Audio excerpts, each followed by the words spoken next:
Ang lakas ng hangin. Parang matatangay ang ating bahay ah.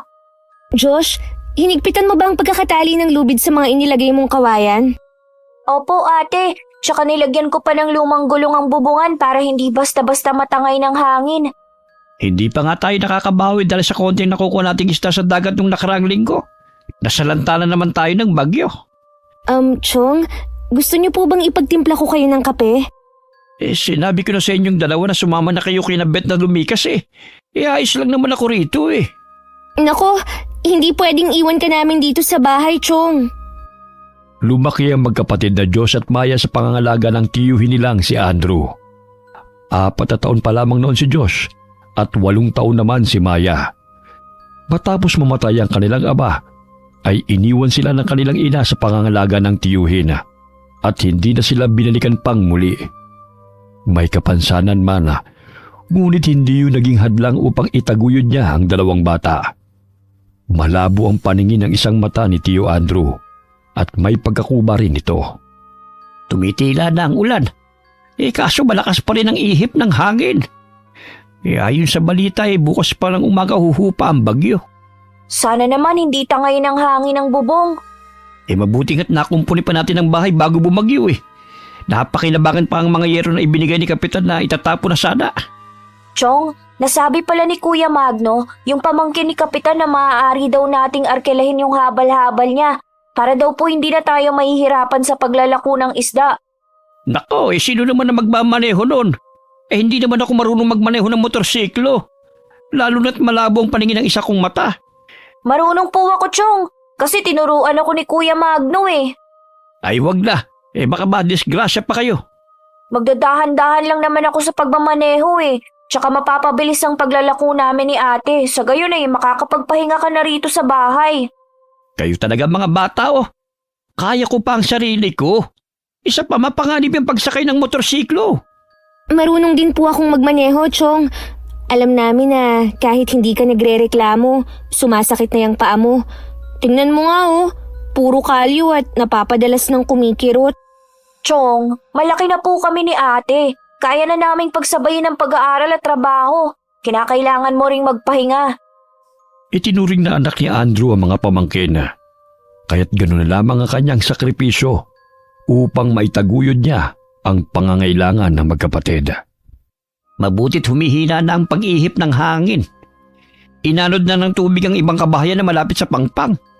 Mabuti na lamang nakalipat tayo malayo sa dagat at malapit sa buhay na bato. Kaya't kahit papano hindi basta-basta natatangin ang hangin ng bahay natin. Parang sumisipol ang hangin sa lakas ng pag-ihip. Sigurado akong malaki na naman ang pinsala nito. Wala naman tayong malilipatan At pangingisda ng kabuhay ng mga taong naninirahan dito. Kaya ang maaari na lamang gawin tuwing bagyo, magsalikas at muling magpatayo ng panibagong barong-barong. Salamat naman at humuhupa na ang hangin. Nakakatakot talaga kanina Hindi na sila nakatulog buong magdamaga. Kinabukasan nanlumo sila nang makita na maraming bahay ang nasira. Kaya kanya-kanyang kumpuni ang mga tao na naninirahan sa tabing dagat. Matumal na naman ang mga isda na makukuha natin ito. Sandali lang at tatahin ko na lang muna yung mga lambat na may mga butas. Tapos ko na pong tahiin yun ng isang araw, Chong. Kawawa naman si Namang Oka. Buong bahay talaga nila ang nasira. Sa tuwing may bagyo naman wala na tayong magagawa kundi ang ayusin na lamang ang ating mga tahanan. Dahil wala naman tayong maaasahan sa gobyerno Ilang beses na kaming humingi ng tulong sa kanila. Ngunit wala pa rin dumadating na tulong sa mga mangingisda. Kaya't kailangan na lamang nating magsumikap kaysa umasa sa gobyerno. Oo nga po Yung bangka na hinihingi nyo nung nakaraang taon, hindi pa rin dumarating. Hayaan nyo na, Chong. Kapag nakatapos kami ni Josh sa pag-aaral at makapagtrabaho ng maayos, ibibili ka namin ng magandang bangka. Yung di motor, para hindi na po tayo mahirapan pa sa pangingisda. O di kaya, kukuha na lang tayo ng pwesto sa palengke. Naku, matagal pa yun. Kaya mag-aral kayo ng mabuti. Dahil yun na lamang ang may papamana ko sa inyo. Chong, nasira din yung dingding natin sa kusina. Manghihiram na lang ako mamaya ng martilyo kay Mang Berto para ayusin yon. O siya, magluto na muna kayo ng agahan. Tutulungan ko na lang muna yung mga kababayan natin sa paglilinis ng paligid. Sasama na po ako sa iyo, Chong. Si ate nang bahala sa pagluluto rito. Pinulot nila ang mga pawid at kahoy na kanilang nadadaanan. Maraming nasira na bahay na nakatayo sa tabing dagat dahil gawa lamang yun sa magaan na materyales. Ilang sandali pa'y dumating si Kapitan at ang asawa nitong si Aling Donna. May bitbit na isang malaking kaldero na naglalaman ng mainit na sopas. Parang may libreng pakain si Kapitan ah. Halika, Chong, humingi tayo ron. Mabuti pa yung si Kapitan eh. Kahit papano hindi nakakalimot na tumulong. Kahit sariling pera niya ay pinambibili ng pagkain para sa mga taga-Baryo Alon. Ayun, may mga basong pinamimigay si Kuya Magno. Hihingi na lang ako sa kanya. Sandali lang, Chong ah. Pupuntahan ko lang siya. O dahan-dahan ka lang. Baka may maapakan kang pako. Kuya, ano po bang ipinamimigay nyo? Ito, mainit na sopas. Nasaan ang ate mo? Nandun sa bahay, nagluluto ng agahan. O ito, 3 baso ng sopas. Ipagpasalamat na lang natin na walang nasaktan o nasawi sa dumating na bagyo. Kahit na maraming bayang napinsala, maaayos pa rin naman natin yun. Maraming salamat po rito, Kuya ah. Ibibigay ko lang to kay Chong at kay ate. Sige Josh, ingat. Baka madulas ka ah. Ilang araw ang lumipas matapos ang bagyo. Unti-unting nakabangon ang mga mamamayan sa Baryo Alon dahil sa kanilang pagtutulungan. Hindi man gaano karaming nakukuha nating isda, mas mabuti na rin ito kaysa sa wala. Ay nako, pati yung mga suki natin, lumipat na ng pinagkukunan ng isda. Dinig ko po kay Mang Berto, dinadagsa po ang kabilang baryo. Demotor ang bangka nila kaya mabilis silang nakakahuli ng mga isda. Bukod doon ay usap-usapan ang paggamit ng dinamita. Nako, kahit kailan hindi sumagi sa isipan ko gumamit ng dinamita. Babalik din sa ating mga taong perwisyo na idudulot sa kalikasan. Magiging malilit na isla ay mamamatay. Masisira din ang coral reefs.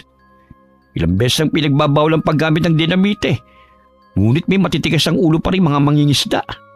Ay, paparating na pala si ate. Iha, naubos ba yung mga isda na nilalako mo? Eto, may natira pang idadagdag sa gagawing daing. Naunahan kasi ako ng isang tindero eh. Mas mainam talaga kapag may sasakyan. Hindi bale. Marami pa naman kukuha niyan kapag naging daing. Huwag niyo nang problemahin pa yan. Ganyan talaga ang pagtitinda. Minsan nauubos. Minsan naman ay matumal.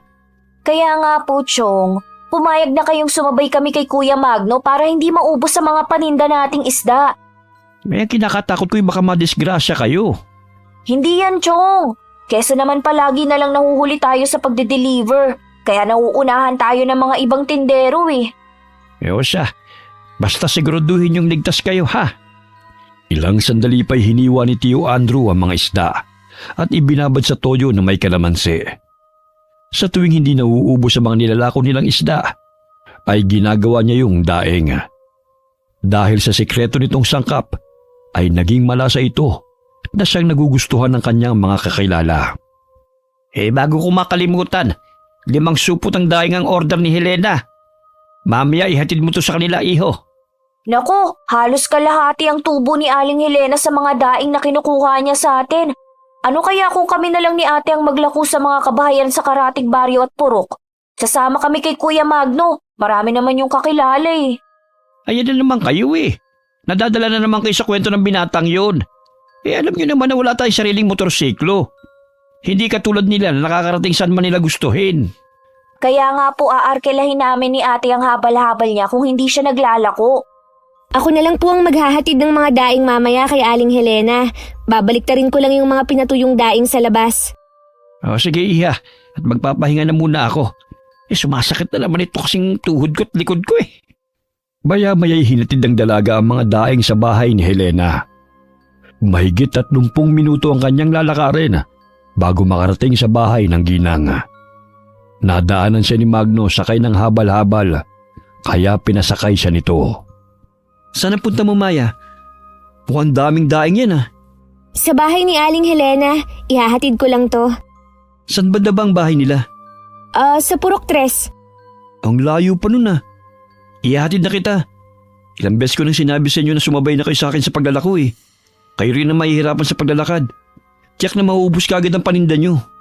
Alam mo namang di kami pinapayagan ni Chong eh. Mas mapapadali ang pagtitinda nyo pag sakay ng motorsiklo. Gaya ko, oh. Nandyan lang ang 2 timba sa likod. Matumal pa naman ang bentahan dito sa ating nayon. Paunahan ng customer. Mas maganda magbenta sa lugar kung saan wala masyadong kompetensya. Lalo na sa liblib ng mga baryo. Ay, oo nga no. Alam mo minsan talaga, gumagana rin yung utak mo. Sa kaliwa ka dumaan. Malapit na tayo sa bahay ni Aling Helena. O di ba?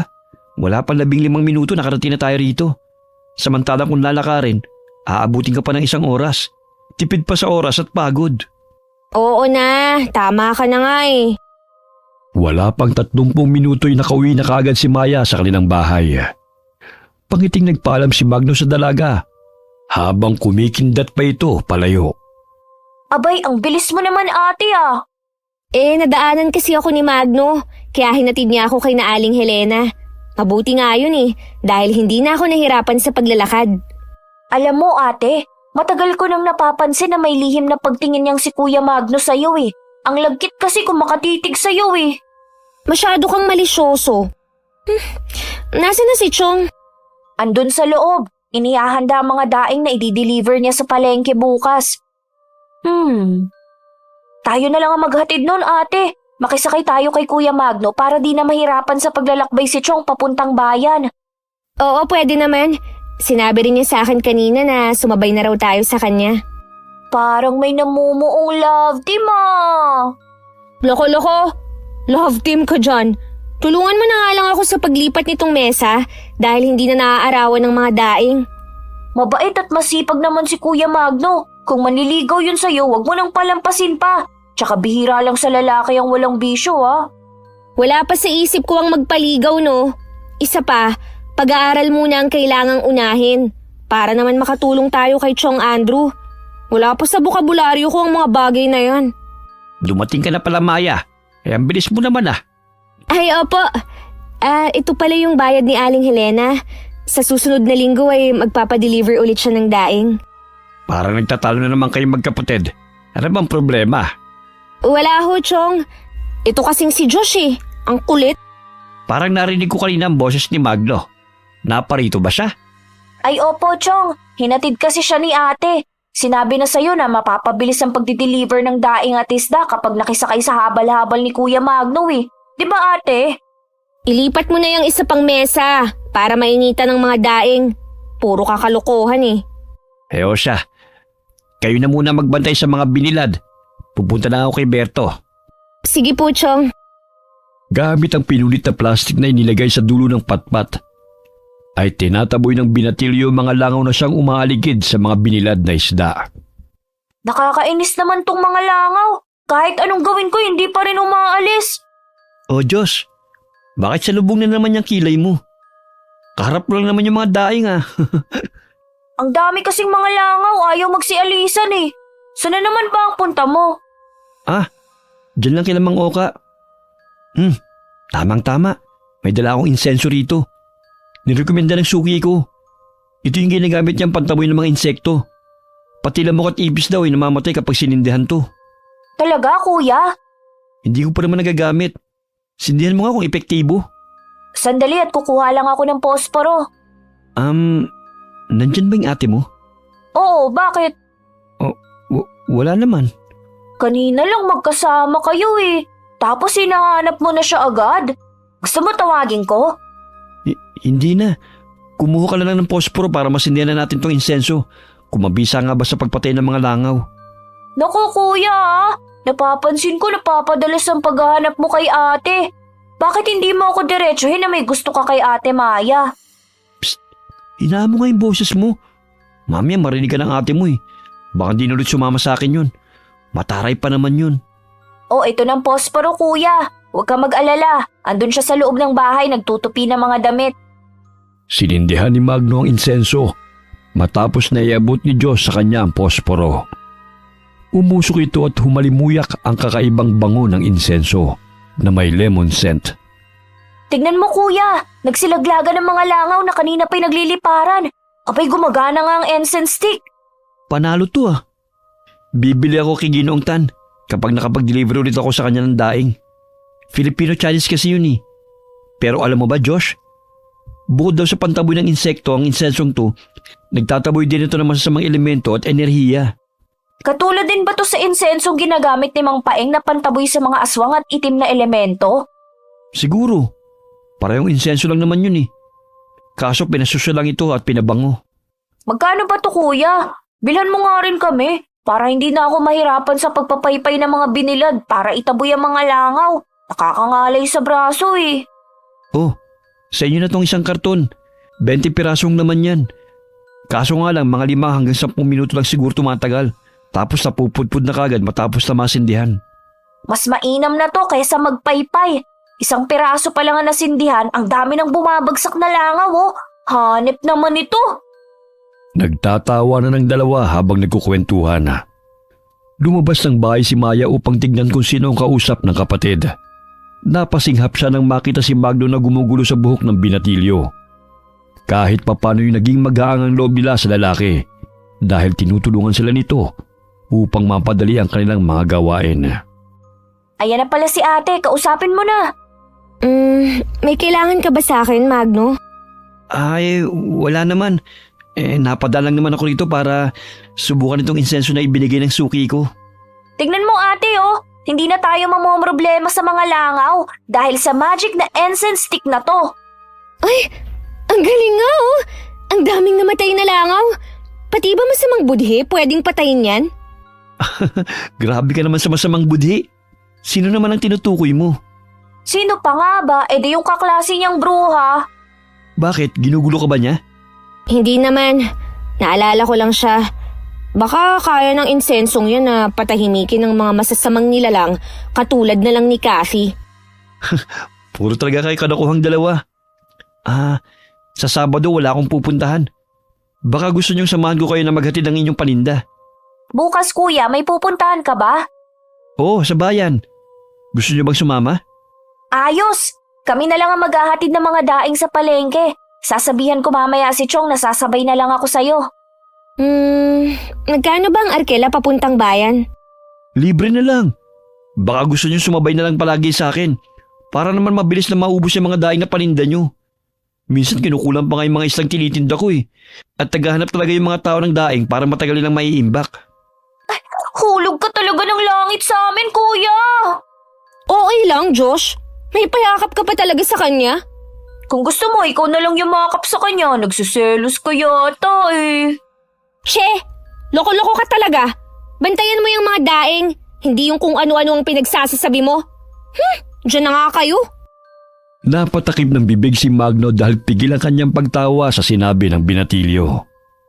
May pagkapilyo ito at madalas na tinutukso ang kapatid sa kaibigang binata. Ikaw talaga. Inasar mo na naman ang ate mo. Kita mo na sumalubong na naman ang kilay nun. Hayaan mo siya. Basta kuya sasabay ako sa paglalako sa'yo. Pudpud na tong tsinelas ko sa paglalakad, hindi ko pa napapalitan. Tsaka 1 buwan na lang magpapasukan na. Wala pa kaming pambili ng mga notebook. Huwag kang mag-alala. Akong bahala sa inyo. Isa pa, pwede ko kayong ipasyal sa magagandang tanawin na hindi nyo pa napupuntan sa liblib na baryo. May nadaanan ako nung nakarang araw. Ang gaganda ng mga nakatanim na mga bulaklak at mga puno. Sigurado ako na magugustuhan doon ng ate mo. Sus, si ate na naman ang bukang bibig mo. Di ba ako ang sasama sa'yo? Siyempre naman isasama rin natin siya. Alangan tayo lang ang mamasyal. Para naman mabawasan ang pagkasimangot nun. Kung makakakita ng magagandang tanawin bukod sa dagat. Ay, oo nga naman. 3:00 pa lamang na madaling araw ay bumangon na sina Tio Andrew at Josh upang mangisda. Inihanda na ng binatilyong lampara na kanilang dadalhin. Naninag niya mula sa bintana na may ilang mangingisda na rin ang naroon sa kanilang bangka. Maganda ang panahon kaya't yun ang hinihintay nilang pagkakataon na makarami ng huli. Naihanda ko ng lambat. O tayo na iho, hanggat maaga pa. Opo, Chong. Nakikita ko na rin si Namang Berto na nauna pa sa Pampang. Maya, isarada mo mga pinto at bintana ha. Alis na kami ng kapatid mo. Sige po, Chong. Mag-iingat kayo. Nag-umpisa ng magsagwan si Tio Andres at Josh upang makarating sa malalim na parte ng dagat.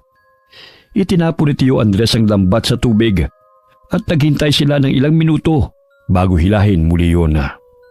Mukhang ang dami nating nahuli na isda, Chong. Ang bigat ng lambat oh. Sige, sabay nating hilahin ang lambat. Ngayon lang ito nangyari Ilang minuto pa lang parang napuno na ito ng isda. Oo nga po, Chong. Pero may naririnig ka ba na parang may humihikbi? Sandali, parang malapit lang dito. Bilisan na lang natin ang paghila sa lambat. Pagbilang ko ng 3, sabay po nating hilain. 1, 2, 3, hila! Nagulat ang magtsuhena nang maninig na tila malaking isda ang kanilang nahuli.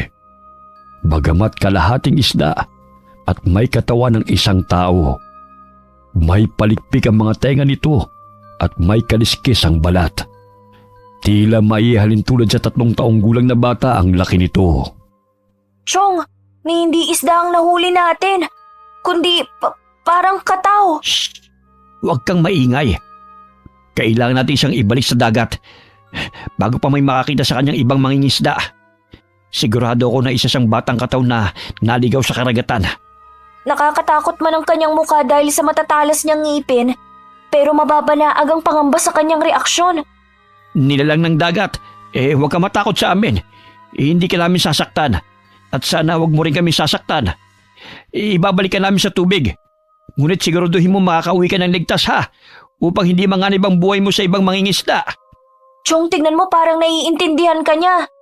Totoo nga ang kinukwento noon sa amin ni Amang tungkol sa nakita niyang kataw. Ngunit walang naniwala sa kanya noon at tinawag siyang baliw.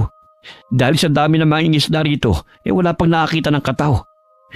Subalit ngayon ay nasisiguro kong hindi nababaliw si Amang. Sandali lang at tatanggalin ko lang ang lambat na nakapulupot sa kanya. Huwag kang matakot sa amin. Hindi ka namin sasaktan kaibigan mo kami. Matapos na tanggalin ng binatilyo ang lambat, ay tumalon patungong tubig ang nahuli nilang kataw at nagsimula ng lumangoy palayo. Bagamat napansin ni Diyos na bumalik ito at kumapit sa kanilang bangka, inilahad nito ang makaliskis na palad. Wari nangungusap ang mga mata nito habang nakatitig sa binatilyo. Chong, tingnan mo umiilaw ang maliliit na bato sa kanyang palad. Iyan na siguro yung mutya ng perlas na sinasabi noon ni Amang na kusang ibinibigay ng mga nilalang sa dagat. Kunin mo, Diyos, dahil tandayan ang pasasalamat niya. Wala bang masamang mangyayari sa atin kung kukunin natin to, Chong?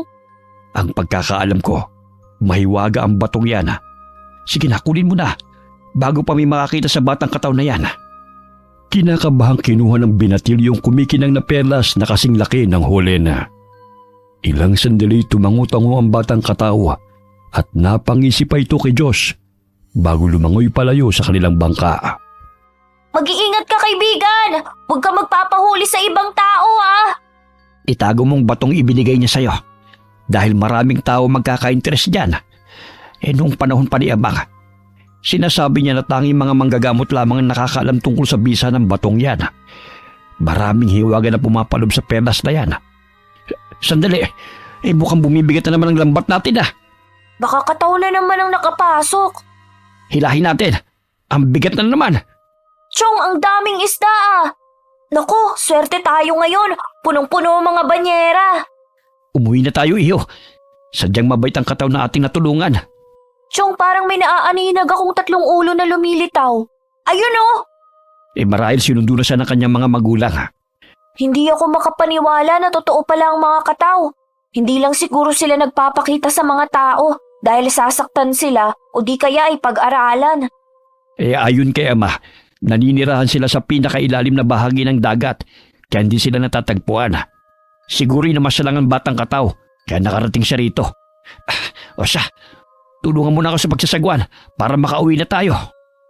Bago mag-alas 6 ng umaga ay nakarating na sila sa Pampanga. Walang pagsidlan ng tuwa ang magtiyuhin dahil puno ng isda ang kanilang banyera. Maging ang mga kasamahan nilang mangingisda sa Barrio Alon ay nagkaroon ng pag-asa dahil sa dami ng nahuli nilang isda.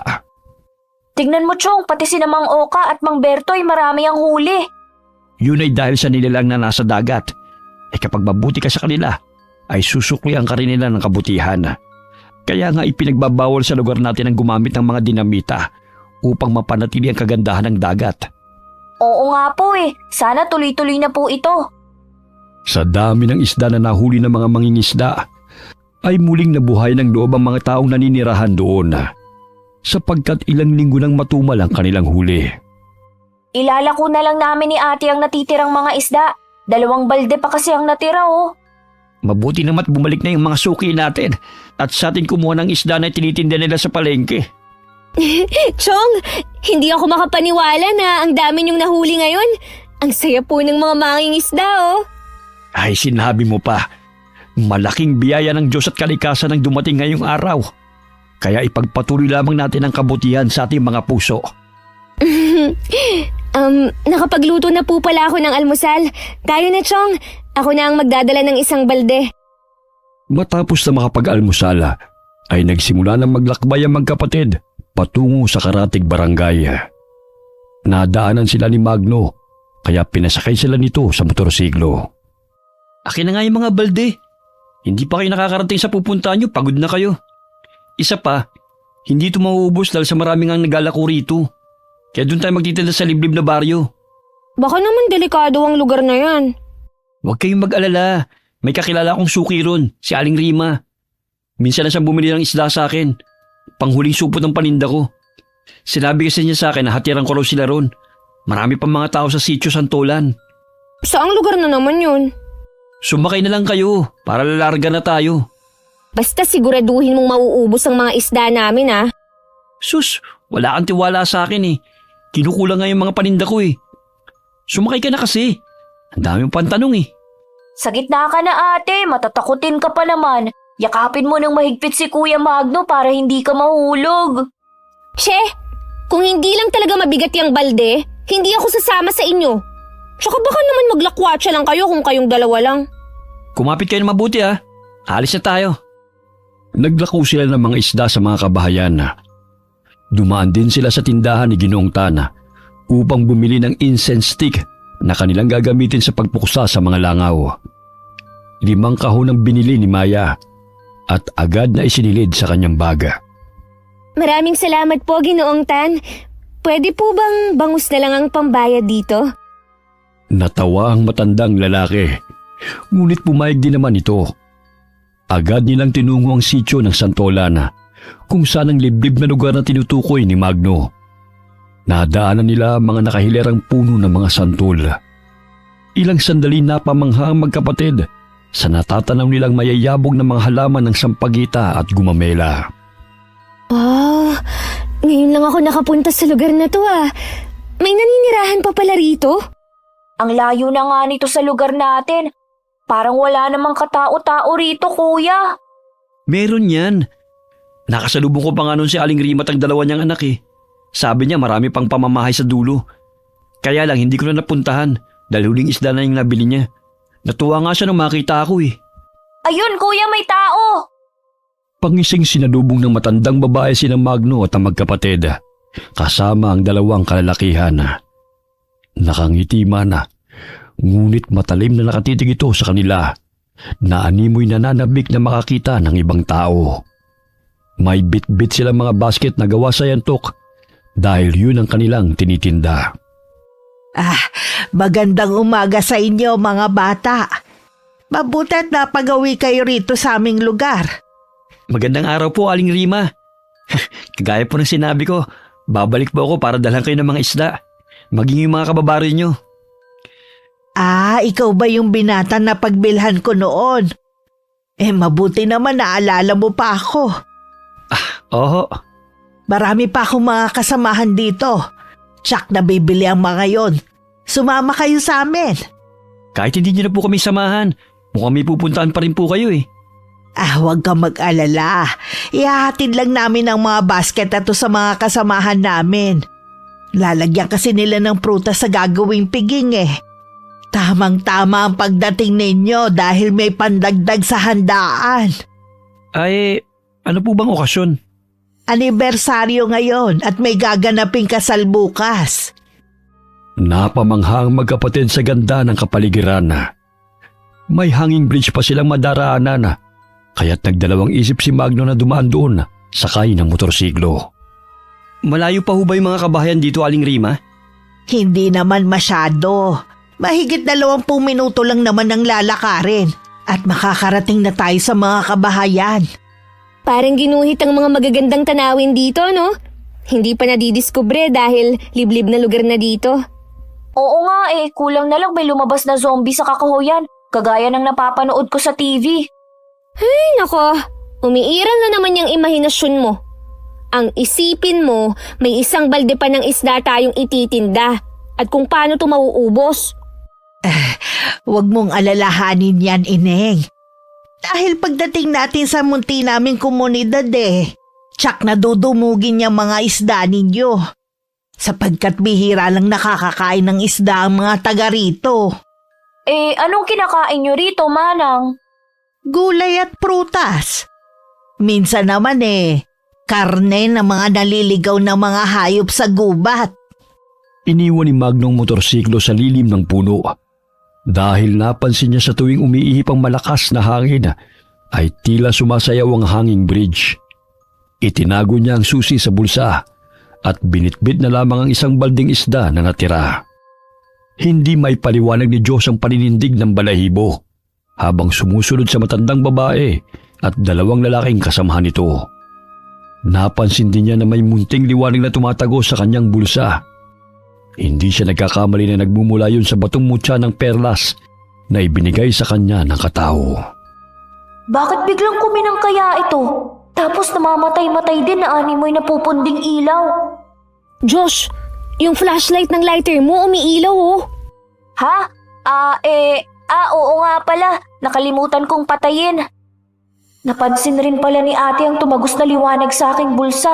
Pero tsaka ako nasasabihin sa kanyang tungkol sa batong ibinigay ng kataw kung kaming 2 na lamang.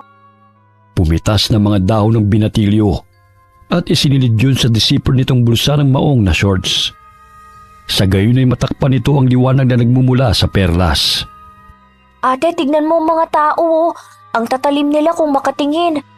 Syempre, kinikilatis nila tayo Naninibago sila sa atin.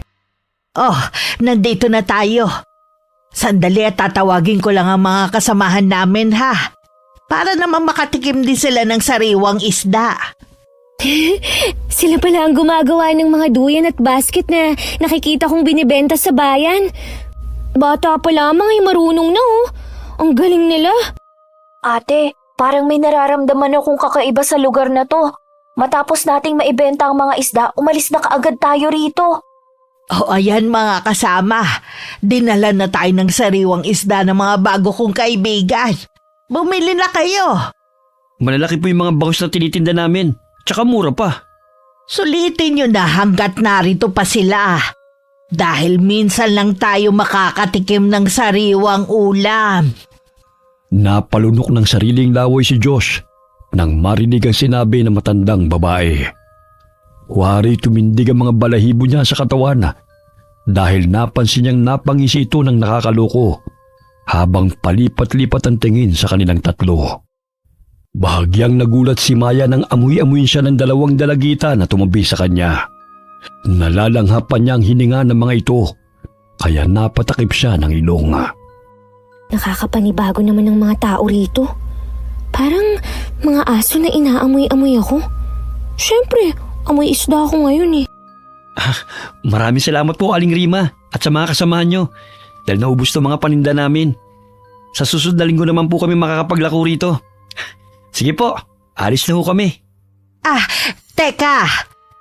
Maaari nyo ba kaming saluhan sa aming pagdiriwang bukod kasi sa gaganaping kasalan bukas ng aking pamangkin, ika-100 anibersaryo ng aming samahan ngayong araw. May inihanda kaming konting salo-salo. Halina kayo. Huwag kayong mahiya dahil kayo lang naman ang aming mga bisita rito. Tsaka na lang po, Manang. Malayo pa po kasi ang aming pinanggagalingan Baka gabihin kami sa daan. Nako, kayo naman. Minsan lang kami magkaroon ng bisita sa baryong to Kaya itinuturing namin na espesyal kayo. Isang karangalan sa amin na magkaroon ng hindi inaasahang bisita sa mismong anibersaryo ng samahan. Nagagala kaming naparito kayo dahil ang ibig sabihin nun, Magiging matatag pa ang aming kapatiran. Marami pa po kasing gagawin sa bahay. Tsaka hindi alam ni Chong na malayo ang aming pinuntahan. Sandali lang naman hindi naman kayo magtatagal. Ihahatid din namin kayo sa labasan mamaya. Kahit ayaw nilang manatili roon, ay gano'n na lamang ang pagpupumilit ni Aling Rima. Ipinakilala pa nito sa mga bisita ang dalawang ikakasal. Ito pala ang pamangking kong si Alan at ang magiging asawa niyang si Tina. Hello po. Magandang araw. Grabe naman, sila yung ikakasal. Ang tanda ng lalaki tapos yung babae parang kaedad mo lang ate Shh! Huwag kang maingay. Mamaya marinig ka nila Hindi na po kami magtatagal, Aling Rima. Maging ako'y hinihintay na rin po ni Tiyo dahil kukumpunihin pa namin yung bangka Maaga pa naman iho. Sandali at ikukuha ko kayo ng mga prutas. Siguradong magugustuhan niyo ang mga yon. Pinaupo ng ginang ang tatlong panauhin sa kawayang silya sa tapat ng mesa. Pinalilibutan ng mga dahon ng nyog ang paligid. Pahiwatig na may okasyong magaganap. Ate, kuya, ang weird ng mga tao rito. Umalis na tayo dahil kinikilabutan na ako Tayo na, Magno. Para kasing hinuhubaran na tayo kung makatingin sila sa atin Oo nga kuya, daig pa nila ang lagkit mong tumingin kay Ate Maya Pambihira ka. Ikukumpara mo pa talaga ako sa kanila Tumayo silang tatlo upang umalis na. Bagamat pinigilan sila ng dalawang lalaki at humarang sa kanilang harapan. Saan kayo pupunta? Di uuwi na. Ubus na ang paninda naming mga isda kaya aalis na kami. Hindi pa nga kayo nakakakain At saka maaga pa naman. Grabe naman kayo sa inyong mga bisita. Sa pilitan naman ng pagpapakain nyo. Ganito ba talaga nyo tratuhin ng mga dayo? Ito na ang papaya, saging at guyabano. Natitiyak ko magugustuhan nyo to. Bakit ganyan ang itsura nyo? Hindi nyo ba nagustuhan ng mga dala ko? Uwi na lang po kami, Aling Rima. Hindi na kami magtatagal dito. May suman pa akong dala Sige na, tikman nyo muna to. Alagang-alaga ang mga panauhin nila. Yun nga lang, sa pilitang pinapakain. Sige na nga. Basta pagkatapos nito, uwi na kami. Sige na, kumain na kayo. Alam kong malayo pa ang inyong nilakbay patungo rito Walang nagawa ang tatlo kundi ang kumain na lamang. Matalim silang tinitignan ng mga taong nakapalibot sa kanila. Aling Rima, akala ko ba'y may gaganapin kayong salo-salo? Bakit kami lang ang kumakain? Mamayang gabi pa ang selebrasyon. Nandito naman kayo kaya kailangan naming paunlakan ng mga bisita.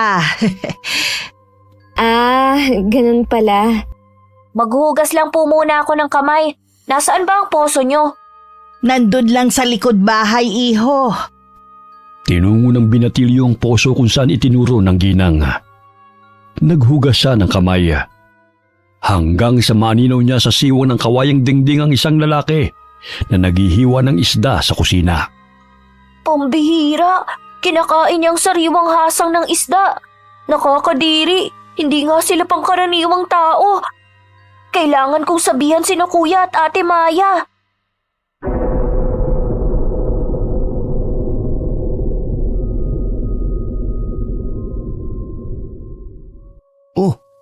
Bakit parang namumutla ka, Josh? Tapos na tayong kumain kaya umalis na tayo rito. Sumama na kasi ang pakiramdam ko Pwede naman kayo magpahinga muna. Gusto mo bang matulog, iho? Baka mapano ka pa sa daan Ayaw talaga kaming paalisin ng matandang babaeng to. Sigurado kung may masamang balak sila sa amin. Hindi na po. Gusto ko na talagang umuwi Dahil maaga pa kasi ako kanina nagising. Tsaka ayusin ko pa mga lambat na napunit. Oo nga po. Maraming salamat sa pagpakyaw ng aming mga isda at sa mga prutas na to. Congratulations na lang po sa ikakasal bukas. Maraming salamat po, Aling Rima. Hindi ko po sukat akalain na ganito ang pagtanggap niyo sa amin. Maging ang binatay hindi na nagugustuhan ng trato sa kanila. Wari niya'y gumagawa ang babae ng paraan upang hindi sila makaalis sa sityo. Bagamat naglakas loob na silang lumakad palayo, kahit na inaanyayahan pa sila ng matandang babae na ipasal sa lugar na yun. Sinabi ng manatili kayo rito. Huwag niyong painitin ang ulo ko. Wala na kaming panahon na mamasyal. Kailangan na namin umuwi. Isa pa, delikado nang maabutan kami ng dilim sa daan. Hoy! Bitiwan mo si Magno! Bakit mo naman siya kinikwelyuhan? Aray! Parang hindi ako makahinga. Bitiwan mo ako! Tibor, wag mo naman saktan ang ating mga panauhin. Tignan mo, natatakot na sila sa'yo. Pagpasensyahan nyo na lang ang anak ko, ha? Mainitin lang talaga ang kanyang ulo eh. Ihatid ko na kayo, mga anak. Mas mabuti pa nga po, Aling Rima. Baka kung ano pa pong gawin ng anak niyo kay Magno eh. Magnobyo ba kayong dalawa? Ha? Ay, hindi po. Hindi ko nobyo yung si Magno. Magkaibigan lang po kami. Ganun ba? Pagdating nila sa bandang tulay, ay napansin nilang nasira ito. Hindi na nila magawang makadaan dahil naputo ng lubid na dumudugtong doon. Ano nangyari sa tulay? Bakit naputol? Naku, nasira na naman ang lubid na dumudugtong sa tulay. Pambihira naman oh. Kung kailan may mga bisita doon pa nasira. Kanina lang ay matibay pa naman Paano nasira ang tulay? Ito talaga ang madalas na problema namin. Siguro may mga tao na naman napadaan at pinutol ang lubid. Madalas kami na pagdidiskitahan rito eh. Huwag kayo mag-alala. Kukumpunihin yan ni Tibor. Ang lalim pa naman ng ilog. Parang bangin na nga ang babagsakan pababa eh. Paano na kami makakauwi nito? Ayun, may tao nga sa kabila oh. Mukhang sinadyangang putulin ng tulay. O siya, bumalik na muna kayo sa bahay. Dahil mamaya o bukas pa yan maaayos eh. Wala talaga magawa ang mga taong naninirahan sa kabundukan kundi ang mamerwisyo. Paano na tayo makakauwi nito? Tsak na inihintay na tayo ni Chong. Hindi pa naman niya alam kung saan tayo pumunta. Kailangan nating gumawa ng paraan upang makalayo rito. Sa palagay ko may ibang daan pa naman siguro upang makalabas sa lugar na to. Aling Rima, madalas bang sinisira ng mga taga-bundok ang tulay? Oo, ilang beses na nilang pinuputol ang lubid eh. Wala na po bang ibang daan bukod sa tulay na yan? Ay naku, wala na. Bumababa talaga ang mga kasamahan namin para idugtong ang tulay na yan. Pahirapan man pero nagagawa naman ng paraan. Di bumaba na lang tayo para makarating sa kabila. Ang lalim ng bangin at rumaragasapa pa ang tubig sa ilog. Sadyang mapanganib. Pagpabukas nyo na lang ang pag-uwi at makukumpuni rin ang aking mga kasamahan ng tulay. Napabuntong hininga na lamang ang dalaga dahil sa pagkayamot. Nangungusap ang mga mata ni Magno, ngunit hindi naman siya sinisisi na magkapatid kung bakit naantala ang kanilang pag-uwi. Pasensya na kayo, Maya. Nang dahil sa akin, naabala pa kayo. Huwag mong sisihin ang sarili mo dahil hindi mo naman ginusto na maputol ang tulay eh. Maging alisto na lang tayo dahil pakiramdam ko kasi sadyang pinipigilan ang pag-alis natin dito. Aling Rima, maaari bang kumpuni na lang ngayon ng tulay? Tutulong po ako. Naku anak, pasensya ka na ha. Dahil abala ang mga kasamahan ko sa paghahanda sa okasyon. Siguro bukas pa nila maaayos yan. Wari nagniningning ang mga mata ng ginang habang nagpapaliwanag kina Magno. Inilibot ni Diyos ang mga mata sa paligid upang sipating kung may daan sila na maaaring madaanan. Ngunit tanging sa ilalim ng bangin lang ang daan patungo sa kabila. Ang lalim ng bangin. Babato.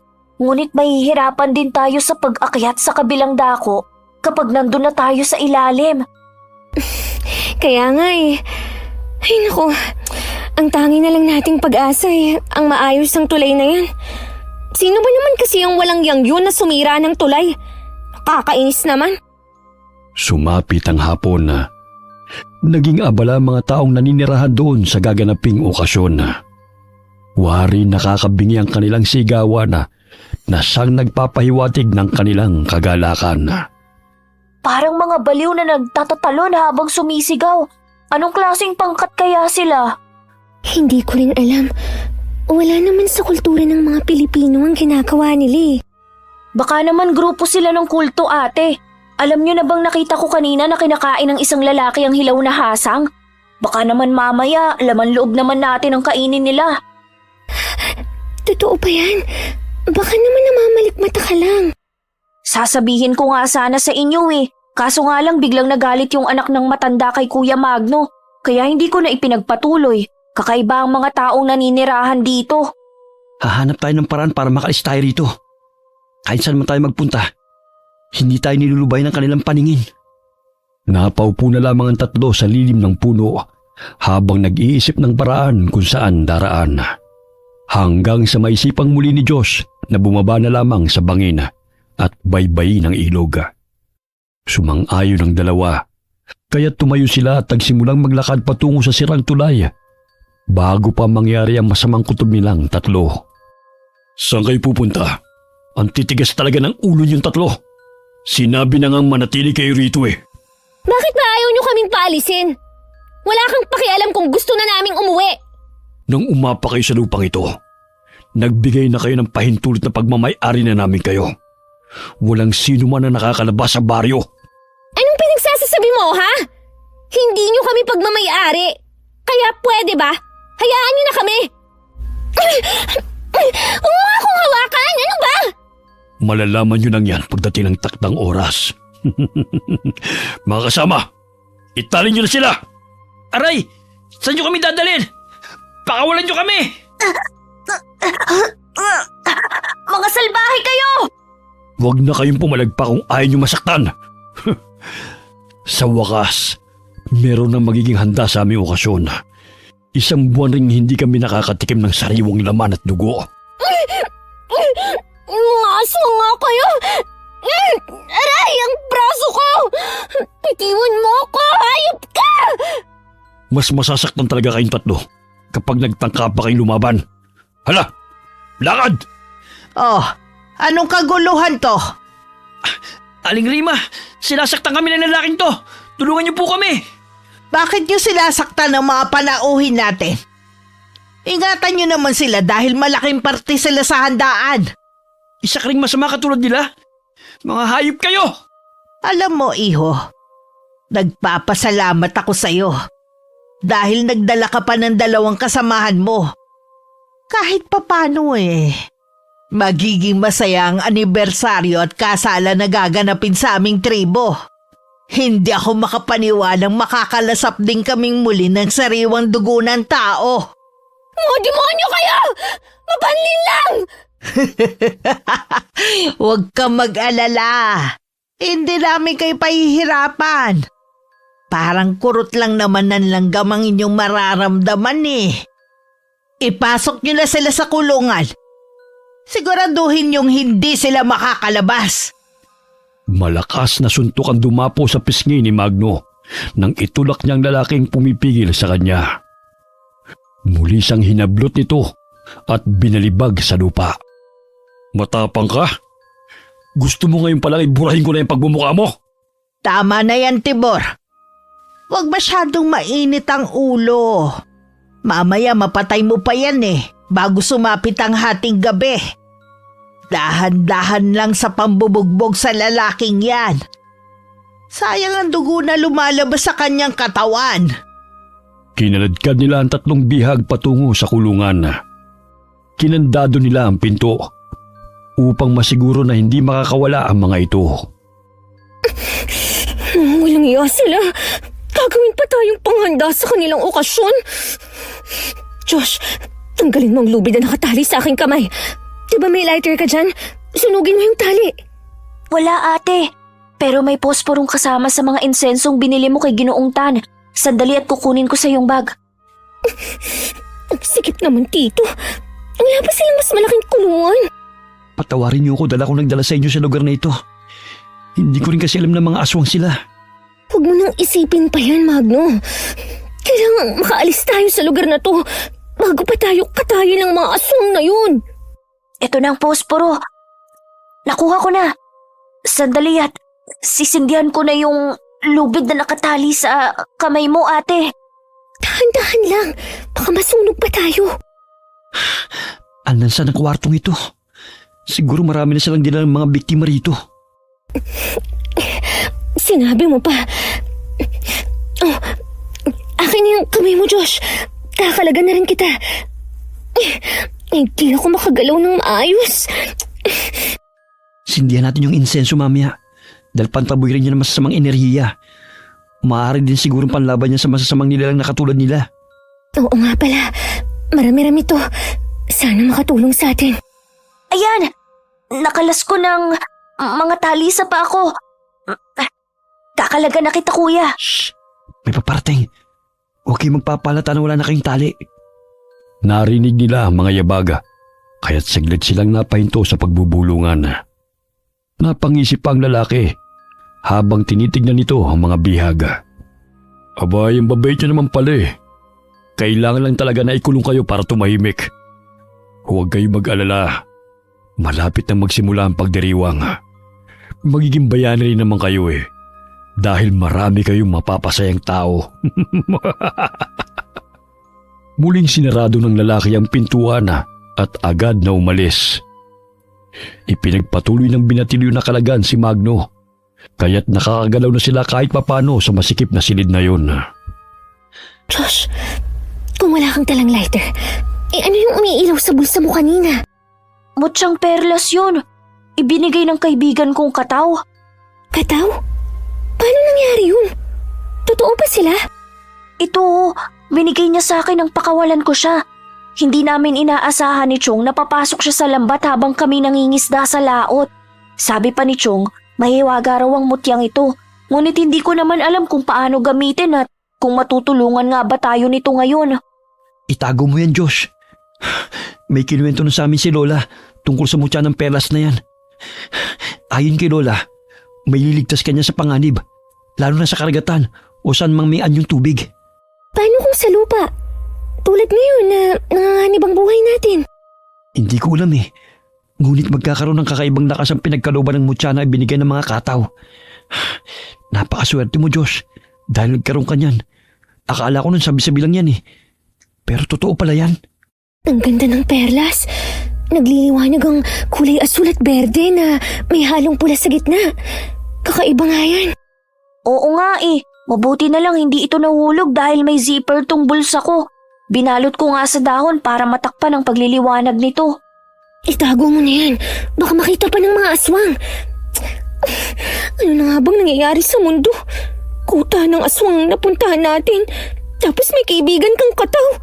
Ay, naku.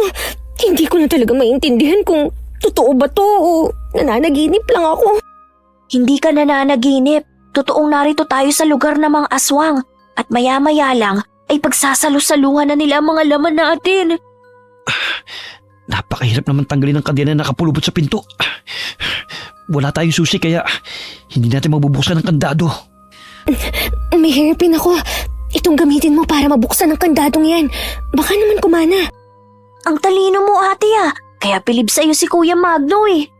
Dahan-dahan lang para hindi tayo makalikha ng ingay. Mamaya, bumalik ang mga lalaking yun. Sandali lang. Sisilipin ko muna kung may bantay. Baka mapurnada pa yung gagawin natin eh. Mula sa butas ng pintuan ay sinilip ni Magno kung may tao sa labas ng silid. Wala siyang nakitang bantay. Kaya't agad niyang sinimulan ng pagbukas ng kandado gamit ang hairpin. Ilang minuto rin niyang pinagpatuloy yun hanggang sa tumagaktak ang pawis sa kanyang noo at nakaramdam na siya ng pangangalay sa kanyang mga braso. Ilang sandali pa'y may narinig siyang pumitik at napagtanto niyang nabuksan niya ang isang kandado. Ayan, nabuksan ng isa. Pero may isa pang kandado. Konting tiis na lang. Makakalabas na rin tayo rito. Susubukan kong magsindi ng incense stick mamaya para malaman natin kung takot nga ang mga aswang dito. Ayan, nakalas ko ng kadena. Walang bantay kaya dahan-dahan lang ang paglalakad para hindi na tayo makita. Ang dilim na pala. Sobrang ingay nilang magdiwang ng okasyon. Maglalagay ako ng incense stick dito. Tingnan natin kung epektibo nga ba to na panlaban sa kanila. Doon tayo sa mayayabong na halamang magtago habang nagkakasiyahan pa sila. Ate, kuya, papalapit si Aling Rima. Malalaman nilang nakatakas na tayo. Shh! Huwag na nga kayong maingay. Naaninaw nilang tatlo na may daladalang palakulang dalawang lalaki na kasama ni Aling Rima. Pangisipang tinatahak ng mga ito ang daan patungo sa kulungan. Ilang sandali narinig nilang malakas na sigaw ng matandang babae. Ah! Nasaan na ang mga bihag? Timor, natakasan tayo! Hindi mo na naman hinigpitan ng kandado? 2 kandadong inilagay ko sa kadena. Nasisiguro kong hindi nila mabubuksan yon. Ngunit paano kaya sila nakawala? Hanapin niyo sila! Sigurado kong hindi pa nakakalayo ang mga yon at wala naman silang madadaanan pa. Minsan na nga lang tayo makakatikim ng karne ng tao na katakas pa. Hala, hanapin niyo sila! Tatanga-tanga na naman kayo eh! Opo, Inang. Anong amoy yun? Bakit ang baho at nakakahilo? Hanapin niyo nga yun! Parang naninikip ang dibdib ko! Ang sakit ng ulo ko. Parang masusuka pa ako. Nagsiksikan ng tatlo sa halaman habang tinatanaw ang mga kalalakihan at si Aling Rima na hindi mapakali sa labas ng maliit na bahay na ginawang kulungan.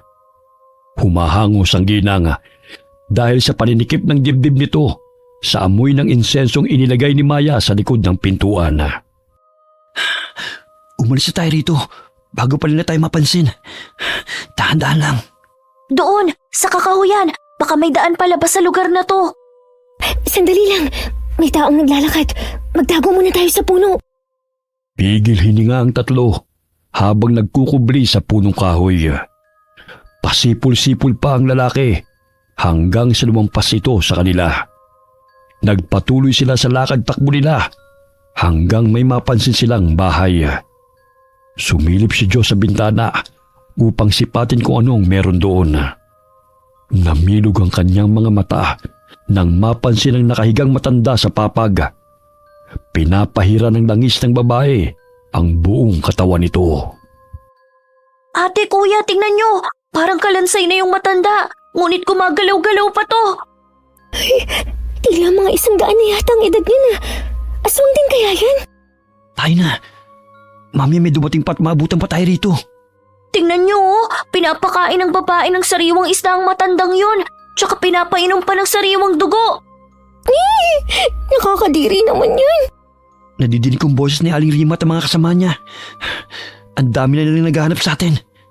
Ang dilim pa ng paligid. Dumito na muna tayo. Natatabunan naman tayo ng mga halaman eh.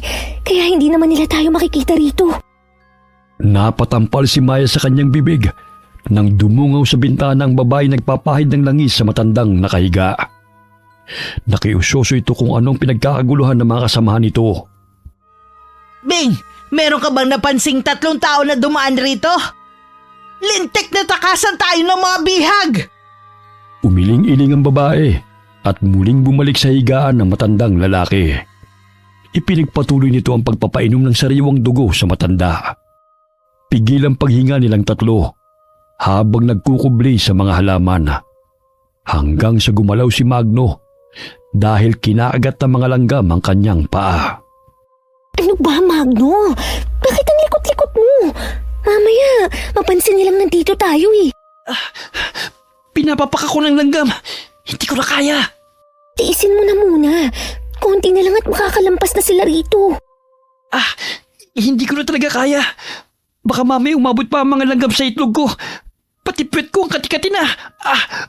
Aray, ang kati! Aray! Magno, nakita nila tayo! Ayun sila! Hulihin nyo! At huwag nang hayaang makatakas pa! Takbo! Oh! Animoy isang matsing na nagkakamot habang tumatakbo palayo si Magno. Hindi man nila alam kung saan patutungo, ngunit hindi sila tumigil upang hindi maabutan ng mga tao. Kinuha ng binatilyong perla sa kanyang bulsa at yun ang nagsilbing liwanag sa madilim na paligid.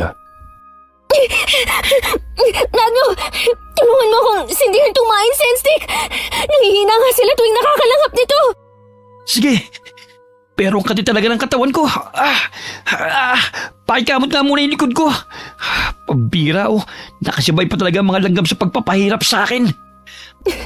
Ayan, itusok mo na muna dyan sa lupa para malanghap nila ang amoy niyan.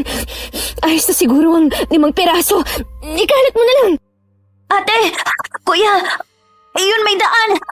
Mukhang walang taong dumadaan! Sana naman makaligtas tayo rito. Pagod na talaga ako sa kakatakbo. Grabe, ang liwanag ng perlas, parang lampara. Hindi ako makapaniwala na totoo palang mutya ng mga kataw. Ayun, tingnan nyo! May mga pinutulis na kawayan! Gagawin pa siguro nila itong bakod. Magagamit natin yan panlaban sa mga aswang. Hindi ko talaga inaasahan na nahahantong tayo sa ganito. Parang napapanood ko lang to sa pelikula eh. Naaaninag nila na halos hindi makatakbo ng maayos sa mga aswang na humahabol sa kanila. Galit na ang matandang babae dahil hindi nito makayanang salubungin ang amoy ng insenso na itinusok ni Magno sa lupa.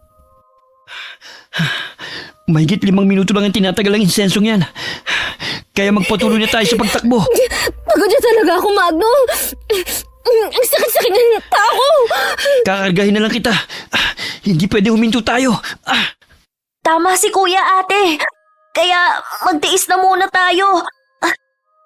Hanggang sa makahanap ng maaari nating pagpahingahan. Pinulikat na ako. Ang sakit ng binti ko. Papalapit na sila. Akin na yung isang karton ng incense stick. Para mas papahirapan ko pa silang lalo. Tagalin mo, Josh. Hindi pa natin alam kung hanggang kailan tayo rito. Mamaya, maubos mong sindihan yan. At wala na tayong gagamitin laban sa kanila. Nakarating sila sa dulo ng daan at pababa na naman yun.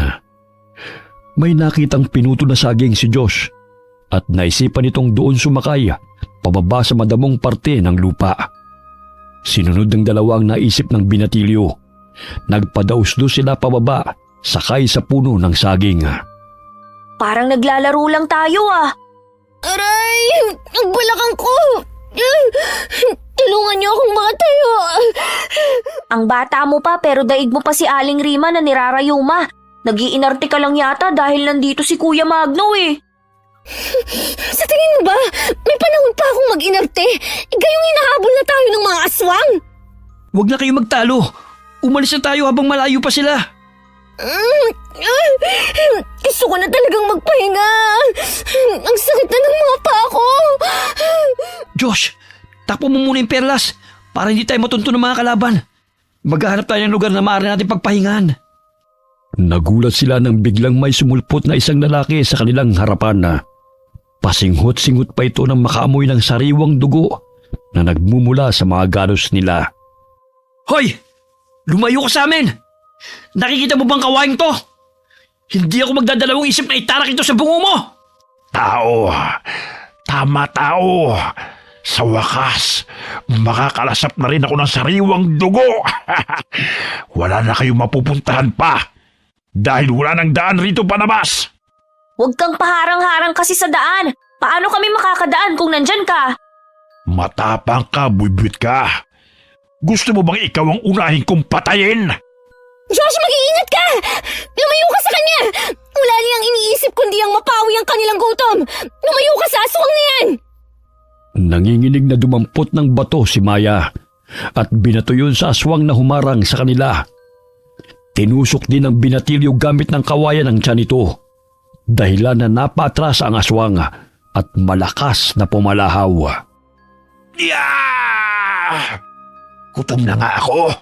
Bubutasin mo pa ang tiyan ko. Tarantado kang bata ka. Ikaw ang tarantado! Naantalang pagtakas namin dahil sa'yo! Ay! Wala namang ganyanan. Ang sakit ng pagkakahampas mo sa ulo ko. Hayop ka. Mahuli lang kita. Uubusin ka ang dugo mo hanggang sa mamutla ka. Magno! Mag-iingat ka! Naku! Ang tatalim pa naman ng ngipin ng aswang na yan! makasisindi ulit ako ng incense stick. Tingnan ko lang ang tapang ng isang yan. Anong mabahong amoy na yan? Nakakahilo! Grabe ka bantot ng kilikili ng lalaking to! Ang sakit sa ilong ko! Ayan kuya, parang nahihilo na siya. Sige, patayin mo na! Papatayin? Naku, parang hindi ko kaya, Josh. Aswang siya, hindi natin pwedeng buhayin dahil papatayin din nila tayo. Itali lang natin siya dyan sa puno. Hindi ko pa talaga kayang pumatay. Dahil sa paghampas ng kawayan sa ulo ng aswang, kasabay ng usok ng insenso na nalalanghap ito, ay unti-unting nawalan ito ng malay. Pinagtulungan ng tatlo na itali ito sa puno gamit ang mga baging at mga talahib. Baka naman makatakas pa siya riyan, ha? Hayaan na natin siya. Ang importante nakatali na siya. Mahirapan din siya makawala. Tayo na hanggat may panahon pa. Sobrang nakakatakot naman ang paligid. Animoy may mga matang nakatingin sa atin, ha? Josh, halika rito. Tumawa ka sa akin. Hindi pwedeng magkalayo tayo. Parang hindi lang tayo narito sa gubat. Wari ko'y may mga umalig sa paligid. Hindi kaya sinaaling Rima na yon? Shh! Huwag kayo maingay. Wari ko'y meron pang mga aswang sa itaas sa mga puno at palipat-lipat pa sila. Magno, ano nang gagawin natin? Dito na muna tayo magtago sa mga talahib. Tingnan mo, parang mga lasing na pasuray-suray sila sa paglalakad, oh. Magsisindi ulit ako ng insenso para naman tuluyan na silang manghina. Huwag na muna. Matutunto nila tayo kapag ginawa mo yan. May naisip akong paraan, ate kuya. Ililigaw ko sila. Maglalagay ako ng insenso doon banda para doon sila maghanap sa atin. Hindi pwedeng magkahiwalay tayo. Paano kung mahuli ka nila? Ikalat na lang natin sa loob ng gubat ang mga incense stick para mahirapan sila masundan tayo. Parang itong palatandaan nila kung saan tayo napapadaan eh. Nilalabanan lang nila ang amoy. Gets ko ang ibig mong sabihin. Sige na, magsindi ka na ng 10 piraso at ikalat natin sa daan. Hindi na nakayanan ng ibang mga aswang ang amoy ng insenso na nalalanghap. Kaya't karamihan sa mga matatandang aswang ay nawalan ng malaya habang naghahanap sa loob ng gubat. Nakikita niyo ba yun, kuya? Bumubulagta ang mga kasamahan nila sa lupa. Kahit hindi natin sila sinusugod. Napaka-effective naman itong produkto ni Ginoong Tan. Mabuti ka't naisipan ng ate mo na bumili ng marami. Sa tingin ko naligaw na natin sila. Doon tayo banda dumiretso. Aray! Ang sakit ng pako! May tumusok na matulis na kahoy sa binti ko! Saan kayo pupunta? Dugo. Gusto ko ng sariwang dugo. Maawa ka sa akin, Ining. Ipainom mo na sa akin ng sariwa mong dugo. Naga! Josh! Tulungan niyo ako! May aswang na humihila sa baka! Aray! Bitawan mo ang ate ko! Hayop ka! Pakiusap. Gusto kong makatikim ng sariwang dugo. Ang tagal ko nang hindi nakakainom. Kaya pagbigyan niyo na ako. Pinipilit ng matandang lalaking aswang na bumangon mula sa damuhan. Bumulagta ito dahil sa matinding pagkahilo, dulot ng amoy ng insenso na kumalat sa gubat. Bagamat nagawa pa nitong saksakin ng pinatulis na kawayan ng binti ni Maya, dahilan na magtamo ito ng sugat. Dahil sa galit, hindi na napigilan ni Magno ang sarili na ibaon ng pinatulis na kawayan sa kalabang aswang ng paulit-ulit. Bitiwan mo si Maya, hayop ka! Lumayo ka sa kanya! Aray! Dugo! Gusto ko ng dugo! Tigas ng bungo mo ah! Bitiwan mo na kasi si Maya! Kuya, napatay mo siya! Parang mapipigtas na ang kanyang leeg sa ginawa mo! Nakayanan mo nang pumatay ng aswang! Ay, oo nga. Umalis na tayo rito. Baka nandyan na yung iba pa nilang mga kasamahan. Magno! Hindi ko na kayang makalakad! Ang sakit ng binti ko! Malalim yata ang sugat ko! kakargahin kita. Huwag ka mag-alala, hindi ka namin pababayaan. Tayo na kuya, umaatungal na mga aswang. Alam kong hindi sila titigil hanggang hindi nila tayo nahuhuli. Palakas ang mga sigaw nila. Magiging mga yabang at mga kaluskos sa paligid. Kinarga muli ni Magno sa kanyang likod si Maya. Muli silang tumakbo hanggang sa hindi nila namalayan na nasa dulo na pala sila ng lupa. Nagpagulong-gulong sila pababa. Mabuti na lamang ay mayabong na damo ang kanilang nagulungan. Aray! Ang layo ng binagsakan natin ah.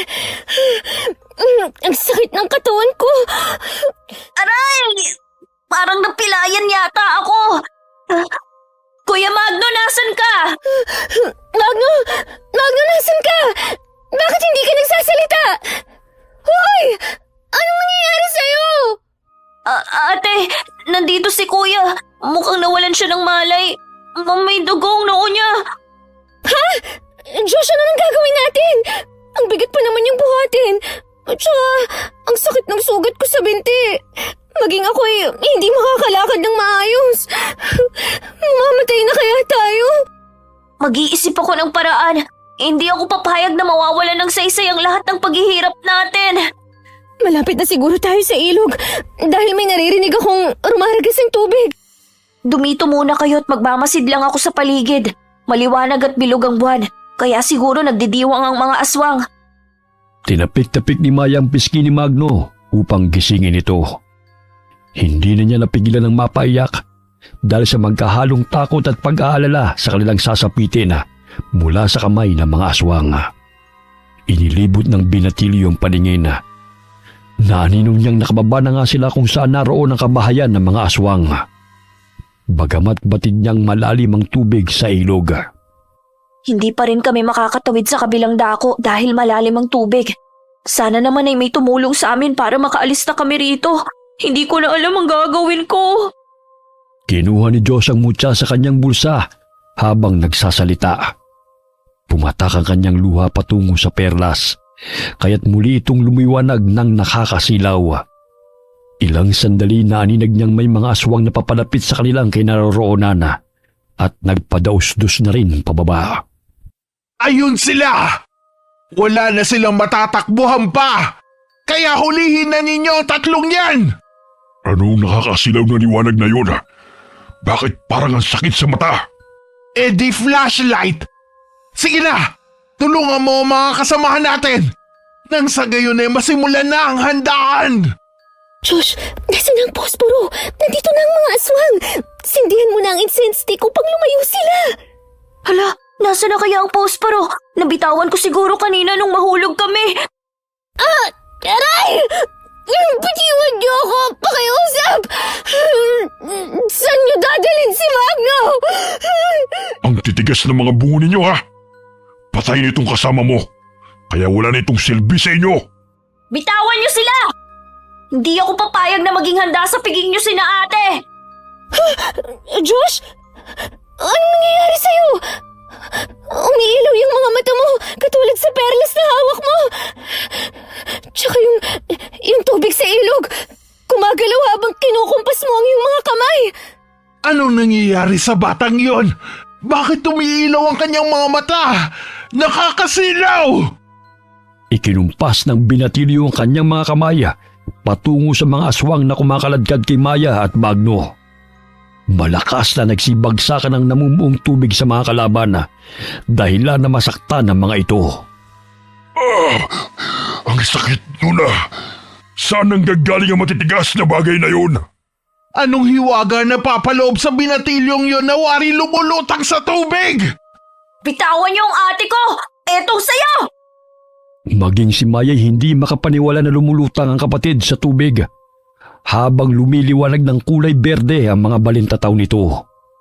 Animoy nakokontrol ni Diyos ang tubig na siyang nagsisibagsakan sa kanilang mga kaaway. Sinugod niya gamit ang pinatulis na kawayan ng aswang na kumakaladkad sa kanyang kapatid dahilan natamaan ito sa dibdib. Tumilapon ito at bumagsak sa malaking puno ng akasya. Nabitiwan ito si Maya kaya't nagtago ang dalaga sa mga talahib. Habang nasasaksiyan ito ang pagsugod ng kapatid sa mga aswang. Totoo nga ang sinabi ni Magno na magiging malakas ang sino mang magkakaroon ng mutya ng kataw kapag naroon sa tubig.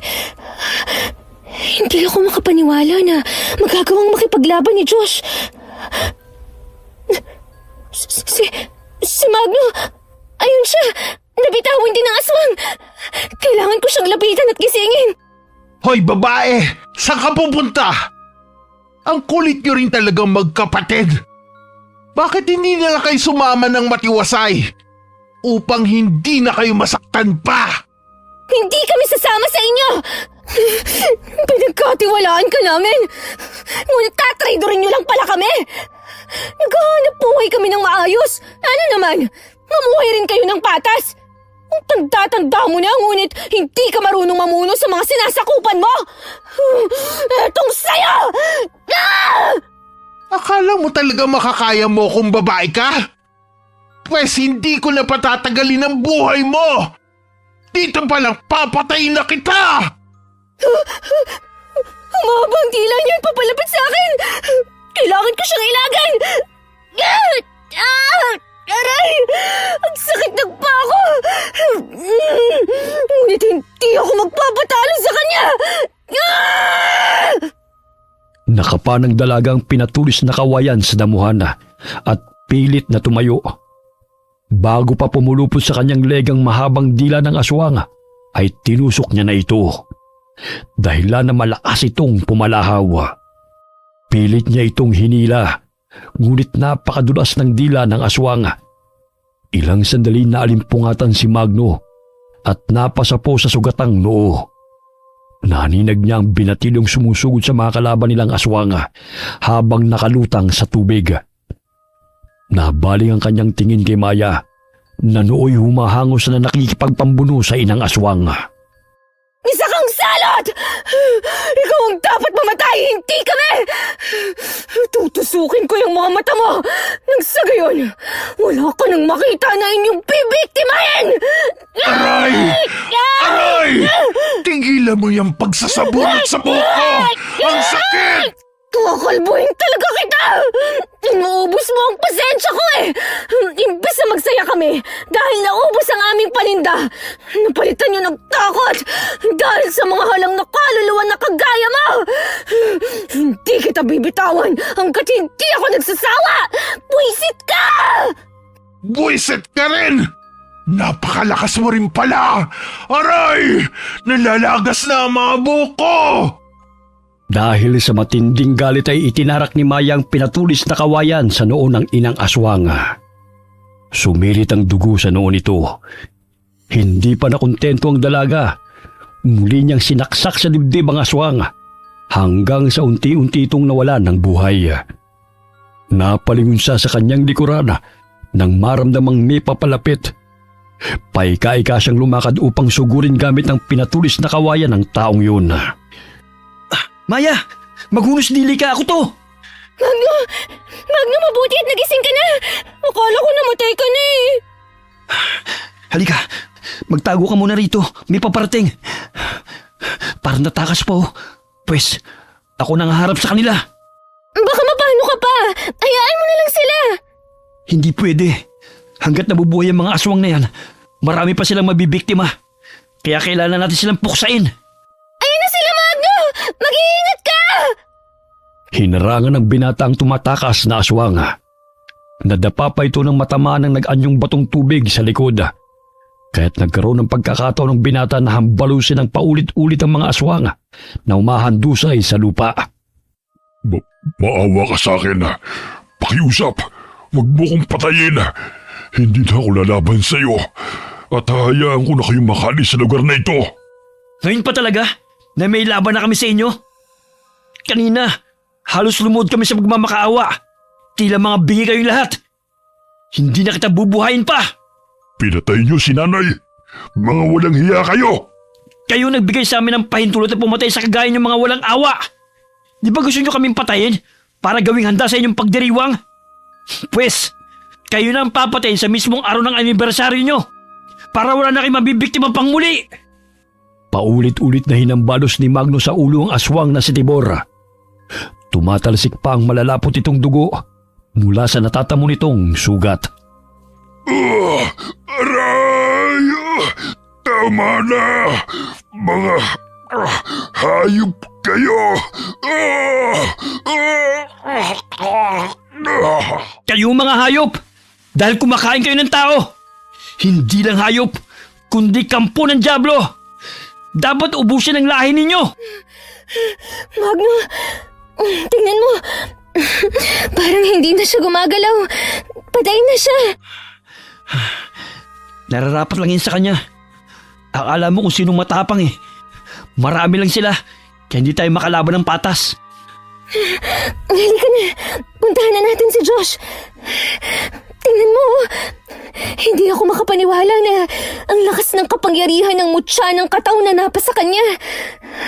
Totoo nga ang sinabi mo na mas mabisa yun kapag siya'y nasa tubig. Parang naglalaro lamang siya na sinusugod ng mga kalaban. Napakaliksi niya. Sige, sumugod kayo hanggat kaya nyo pa. Akala nyo hindi ko kayo uurungan. Hinihingal na ang mga kalaban nitong aswang, ngunit tila ba'y walang kapaguran ang binatilyo sa paglaban sa kanila. Animoy lumilipad siya sa tulong ng tubig na bumubuhat sa kanya. Umatras sa mga aswang dahil alam nilang hindi nila matatalo ang binatilyo, kaya't kumaripas ng takbo palayo ang mga ito. Bagamat biglang lumikha ng ipo-ipo ang tubig, kaya't napakapit sa puno sina Maya at Magno sa lakas ng hangin. Isa-isang hinigop ng tubig ang mga aswang at nagpaikot-ikot sa ipo-ipo. Wari may sariling kamay ang tubig na siyang humahablot sa mga kalabang aswang. Ayan! Mag-enjoy kayo sa pag-ikot. Tsak na magugustuhan nyo yan. Ito pala ang bisa ng perlas na ibinigay ng batang kataw. Ang galing naman! Josh, mag-iingat ka! Baka madala ka ng ipo-ipong yan! Huwag niyo akong alalahanin, ate! Kontrolado ko ang tubig! Nakakakilabot ang panaghoy ng mga aswang. Unti-unti silang nalulunod. Ngayon lang ako nakasaksi ng ganito kahiwagang pangyayari. Huy, basta ipangako mo na huwag mong ipagsasabi ang tungkol sa mutya na ibinigay ng kataw sa kapatid ko. Tsak na dudumugin kami ng mga tao at maaaring manganib ang buhay ni Josh. Kahit hindi mo man sabihin, pananatilihin kong sikreto ang lahat ng nalalaman ko. Siyempre, ayoko namang mapahama kayo. Lalo na ikaw. Ay, dapat lihim lang natin to, no? Tingnan mo, parang humihina na yung ipo-ipo at unti-unting nanunumbalik ang tubig sa ilog. Ilang sandali tinapo ng tubig ang mga bangkay ng mga aswang, kaya't sumampa ito sa mga talahib at sa mga kahoy. Nalunod ang mga ito dahil sa lakas ng ipo-ipo. Dali-daling nilapitan ni Maya ang kapatid upang suriin kung ayos lang ba ito. Josh, ayos ka lang ba? Baka tayo naman ang lulunurin ng tubig. Hindi yan, ate. Hindi ako makapaniwala na nakokontrol ko ang tubig. Ang galing kaya. Tignan nyo, unti-unti nang nawawala ang nakakasilaw na liwanag na nagmumula sa perlas na to. Talagang isa tong mutya, ayon na rin sa sinabi ni Chong. Parang bumabaw ang tubig. Hanggang tuhod ko na lang, oh. Kanina ang taas pa niya na. Maaari na tayong makatawid sa kabilang dako. Paano naman tayo makakaakyat? Ang taas-taas pa naman, oh. Ayun, may mga tao. Mga aswang din kaya sila? Parang mga aita. Subukan nating humingi ng tulong sa kanila. Nagkaroon ng pag-asa ang tatlo nang marinig ang tinig ng lalaking katutubo. May lubid itong binaba upang tulungan ng tatlo sa pag-akyat. Mauuna na akong umakyat para siguraduhin na hindi nga sila kalaban. Gamitin mo kayang kapangyarihan mo para makaakyat tayo. Parang di na gumagana eh. Di ba gumagalaw ang tubig kapag itinaas ko ang aking kamay? Siguro nagigising lang ang kapangyarihan ng mutya sa oras ng panganib. Parang may expiration din, ah. Sige na, umakyat ka na para makaalis na tayo rito. Sa tingin ko may mga aswang pang nagkukubli sa gubat, pero takot lang na lumapit sa atin.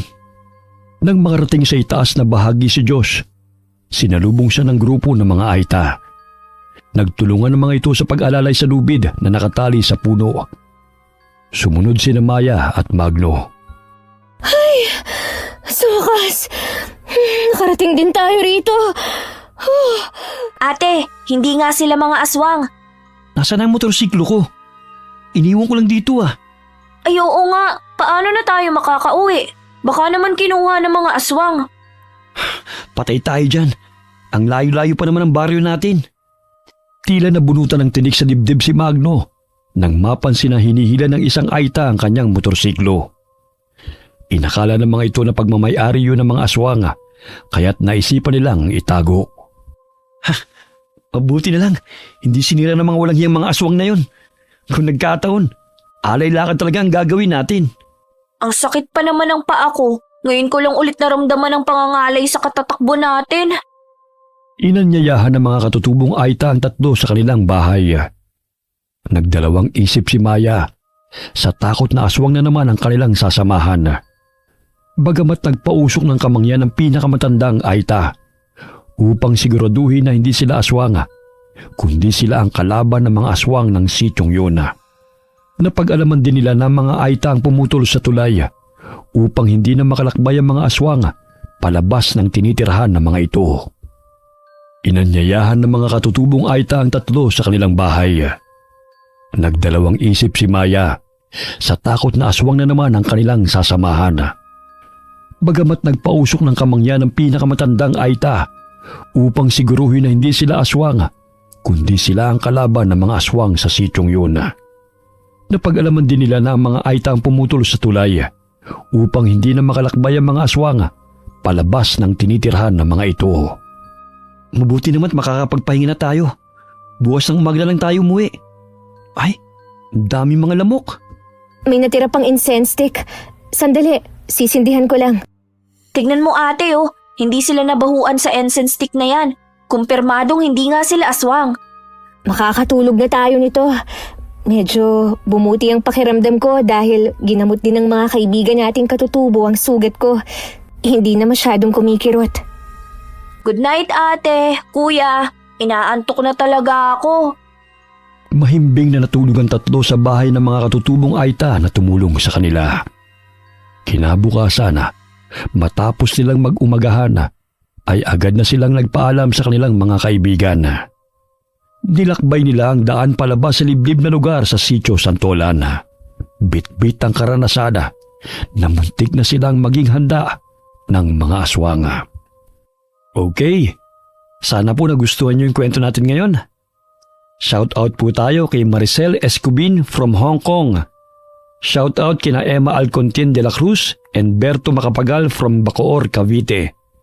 Hi kay Maria Consuelo Benitez. Hi kay Elizabeth Pamintuan from Pampanga.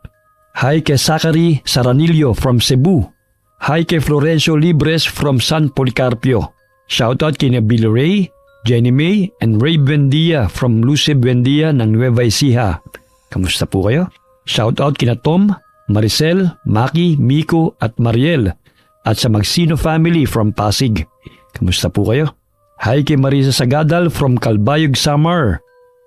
Hi kay RG Kalipay ng Calbayog City, Samar. Hi kay Rosette Ersando. Shout out sa Saligumba family from Pasay. Hi kay Cliven Dubalan. Hi kay Junior Sera Matote ng Tuguegarao City, Cagayan. Shout out sa Palanas family from Dasmariñas, Cavite. Alright, maraming salamat po sa inyo and God bless all of you. Ang lakas ng hangin, parang matatangay